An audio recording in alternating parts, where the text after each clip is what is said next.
Joining me now, Philippe Reines, former Deputy Assistant Secretary of State and former spokesperson for Hillary Clinton. He played Donald Trump during Secretary Clinton's debate rehearsals. Good to see you again, Philippe. Let's talk about debate, because it's usually shrouded in secrecy, right? All the prep, but we know the president is surrounded by multiple advisors, some whom you know very well. So describe what you think's going on at that room at Camp David this weekend, and how do you expect Biden is preparing for Thursday's debate? Well, I'll start with the clip you just showed, because they're starting from a point of saying exactly what Vice President Harris said, that it's a contrast, and she laid out the argument perfectly. And it's being led, the debate camp at Camp David, by someone that is probably the best at this, Ron Klain, who was the president's first chief of staff.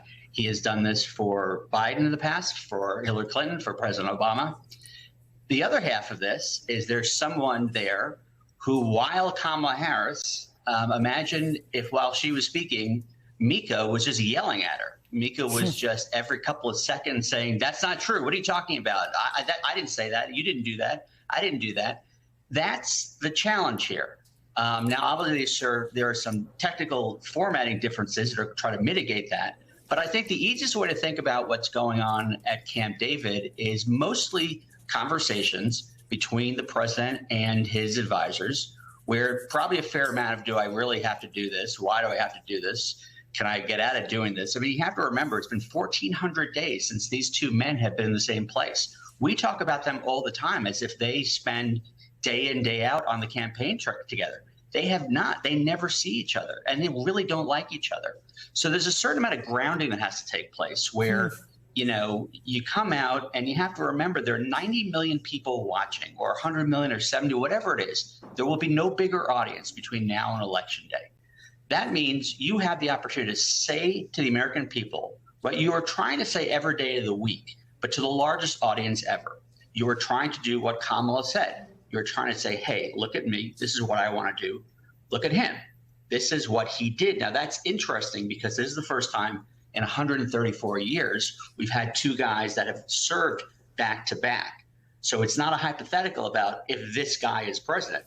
It's, remember, when that guy was president, this is what happened. And this, when I am president now, this is what is happening. It's a very different dynamic, but the basic idea is you're going through scenarios, whether it's talking or whether it's at the podium with, I believe, Bob Bauer, one of the president's advisors, who is pretending to be Donald Trump. And again, it's not an SNL skit. It's a more serious than that. But you want the president, or in my case, Hillary, to get used to standing next to this, just this Roman candle of anger that is just going off around you while trying to keep your head and speaking to the camera, to people. It's very hard.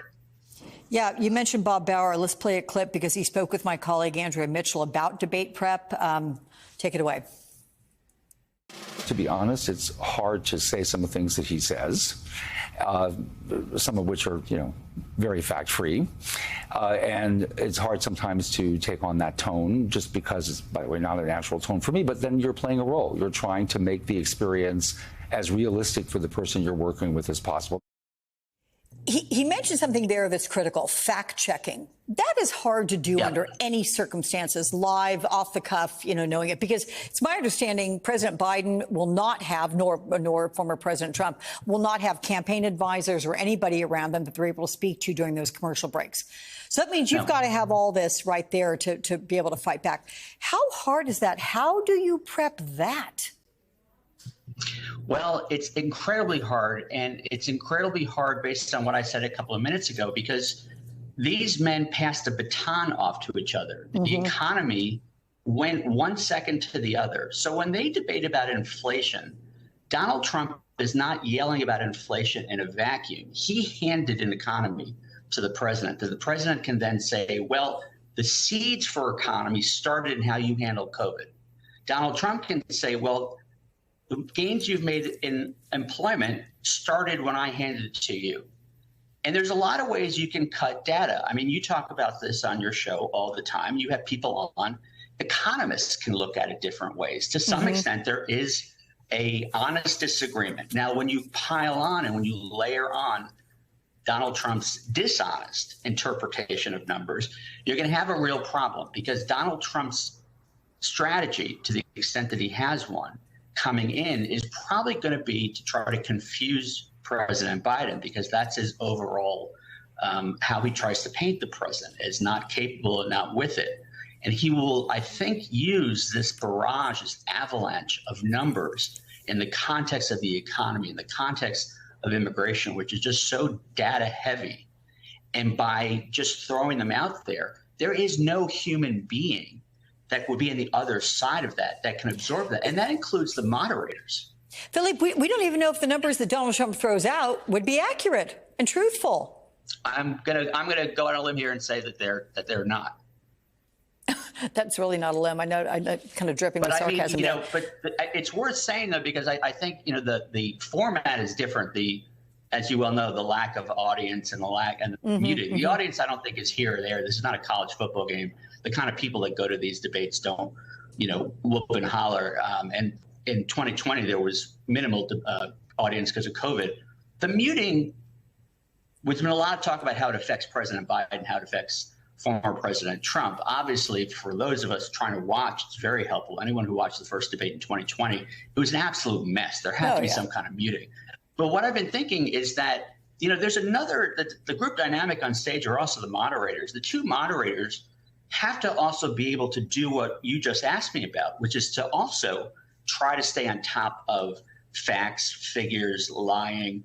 The fact that they will be muting when one person is speaking and the other is trying to lie but can't, will really redound to everyone's favor, because it is impossible when two people are speaking at the same time and one is trying to talk over them, and one of them is saying unemployment stands at 3.9%, and the other is saying that's not true, it's at 4.6%.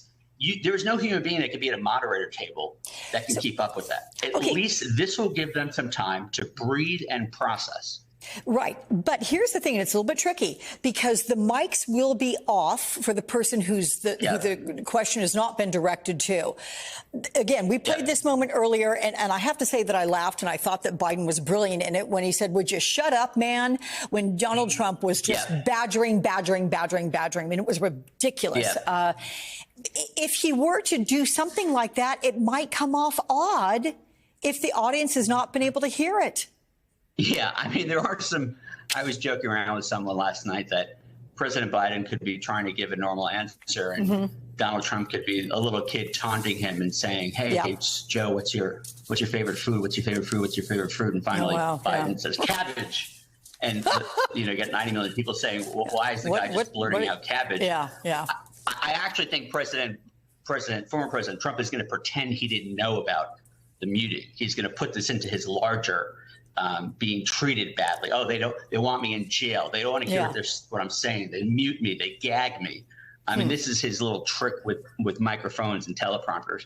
But on the whole, it will make it less, cacophonous, which can only help. I mean, the real thing that would help Donald Trump, if I were his campaign, I would have demanded for his microphone to be muted for the entire 90 minutes. Well, I know. That was not surprising me coming from you, Philippe Reines. Anyway, great chat. Thank you so much.